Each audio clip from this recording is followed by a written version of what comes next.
खसुची उपरमुंडर वर्षा पाणी तलमुंडरे सृष्टि होईछि बन्या परिस्थिति। चाष जमीर 2 ରୁ 3 फुट उच्चतार पानी लहड़ी भांगुछि। भद्रक जिला वासुदेवपुर ब्लॉक ये चित्र। अरंडुआ और सुदर्शनपुर पंचायतर संपूर्ण जलमग्न।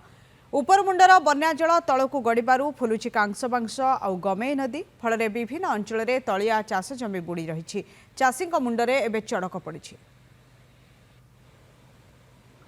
लघुचाप जनित वर्षा जो उपर मुंडर पानी गड़ी वर्तमान वासुदेवपुर ब्लॉक रे जलस्तर बढ़िबार लगी एवं बन्या परिस्थिति सृष्टि होती।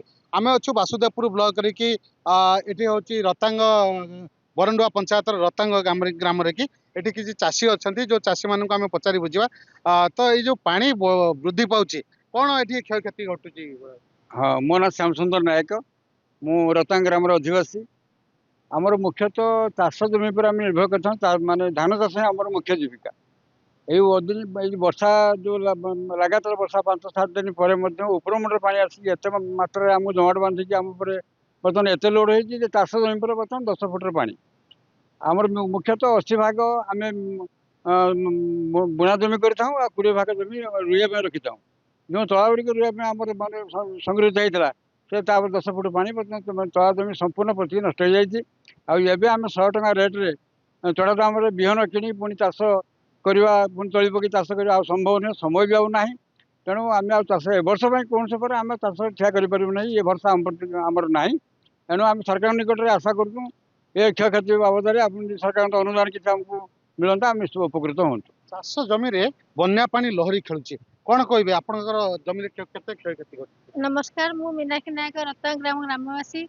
आमर 2 कि 3 माण हम चाष करूँ बुणी तला भी पकईलु आम सबू पानी मड़ी लोन करके आम तला पकईलु जेहेतु पानी ऊपर वर्षा 2 दिन है कमिगला सत्ते आम गाँव में पानी कमुनी आम घर द्वार पानी पशिगला आम हूँ बहुत असुविधार सम्मुखीन होचु। सरकार आम कथा किसी भी बुझुना आउ किसी साहाय्य करंतु। ऊपर मुंडर पानी आम प्रत्येक वर्ष एमती आसे आम चाष जमी को नष्ट कर दे आम कौन करूँ किसी साहाय्य करंतु आम सरकार आम टे खुशी हबू से उपर मुंडर पानी जो जलस्तर वृद्धि पाँच चाष जमी नष्ट होची कौन कहे। मु श्री शैलेन्द्रनाथ पोई सर्वप्रथमे ये नंदी घोष टीवी भाई को साधुवाद जनाऊँगी। ए भलिया खरा वर्षा शीत काकर सही आम सेवा जोगई। ये बन्या कथा ये तो आमर गमेई नदीर प्रति वर्ष भाई बन्या आसूसी।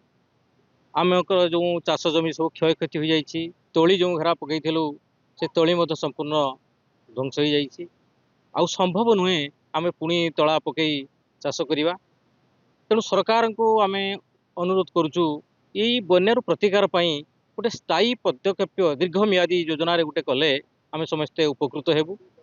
एवं सरकार चाषी उन्नति अनेक प्रकार वर्ष योजना नौकरी कालिया योजना पीएम किसान योजना कोऑपरेटिव सोसाइटी धान वृद्धि करवा किंतु एटा समुद्र को संख्या मात्र बड़ी होउची।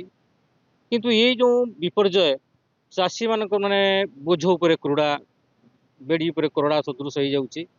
तेणु एथि कौन करा जाई परिवो तो सरकार जत्नवान हेले कृषक मानकर दुख दूरीभूत हो बोली मु आशा एवं विश्वास करी रहउची। गमेई नदीर बन्या चाषी दुख दौर कौन कहे। नमस्कार आज्ञा मु मंगल दास कहूँ रतांगरू।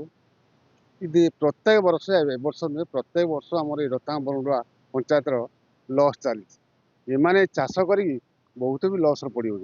आउ गोटे काल अच्छे अक्टोबर अक्टोबर भी से भाई आसमें आज तो एमती है अक्टोबर अच्छी कि चाष आम करम कि आम संसार केमी चल पारूँ आम से आम बड़ दुखित आम कहूँ आमको किसी साहाय्य मिलू।